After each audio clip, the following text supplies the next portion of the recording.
আর এটা কি বললেন? এটা হচ্ছে গিয়া চিংড়ি খোর। এই যে এটা কত রকমের মাছ এখানে,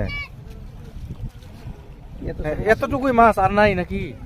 আরো বহুত ধরনের মাছ আছে না এখন কি আরো আনতেছে তো না? হ্যাঁ আরো আনতেছে অনেক ধরনের মাছ আছে।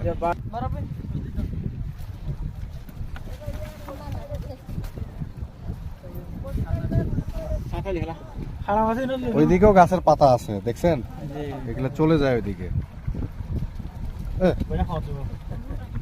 এটা কি ভাইয়া চেওয়া না? এটা তো বড় হয়েছে দেখি। এটা হচ্ছে এটা কি আপনারা খান না? এটা শিরিম মাছের মতো ওরে আল্লাহ, এই মাছ সাগরে থাকতে থাকতে